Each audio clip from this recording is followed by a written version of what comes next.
Ils sont favoris, test le plus difficile, la presse sud-africaine met la pression sur la France. Les médias sud-africains ne sont pas avares d'articles pour faire monter la sauce autour du choc entre le 15 de France et les Springboks au Stade de France. Revue de presse. Depuis un mois, la fédération sud-africaine s'amuse à titiller via des posts sur ses réseaux sociaux le 15 de France avant les retrouvailles entre les deux nations ce samedi 8 novembre, 21h10.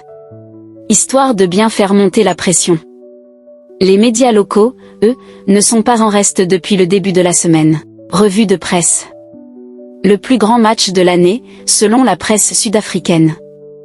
The Daily Maverick s'épanche sur « la guerre psychologique » entre les deux staffs tricolores. D'un côté, Fabien Galthié a en partie fermé les entraînements, craignant que la présence des U20 sud-africains à Marcoussis ne serve à espionner les Bleus. Rassie Erasmus, lui, a décidé de dévoiler sa composition d'équipe après celle des tricolores, alors qu'habituellement il la communique le lundi, afin de montrer une certaine confiance. The South African, pour sa part, qualifie ce France-Afrique du Sud de « plus grand match de l'année ».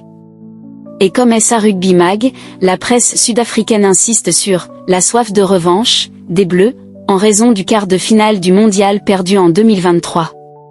Les Springboks, eux, ne se laisseront pas emporter par l'émotion de ce duel, estime le média IOL. C'était un rêve, maintenant c'est un objectif, les Bleus voient plus qu'une revanche face aux Boks. La France, favorite. Dans le podcast Rugby Rival, l'ancienne légende sud-africaine, Victor Matfield, met la pression sur les épaules des Français en estimant qu'ils sont favoris face aux doubles champions du monde en titre et qu'ils représentent toujours une menace considérable malgré des blessés et l'absence de Dupont.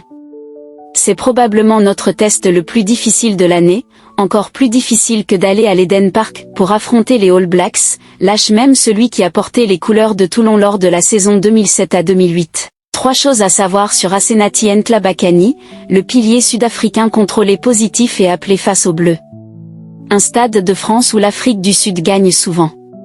Et histoire d'en rajouter une couche, The South African titre en gros, bilan mémorable, au moment de faire un focus sur les 13 matchs disputés par les Springboks dans leur histoire au Stade de France. Le média sud-africain met en lumière les 10 succès des Boks, dont 2 finales de Coupe du Monde, 2007 et 2023, mais aussi, la victoire spectaculaire, face aux Bleus en quart de finale de la Coupe du Monde 2023, pour bien enfoncer le clou.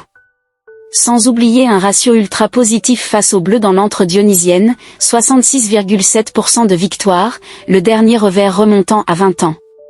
Aux Français de faire mentir les chiffres ce samedi soir dans un stade de France en fusion.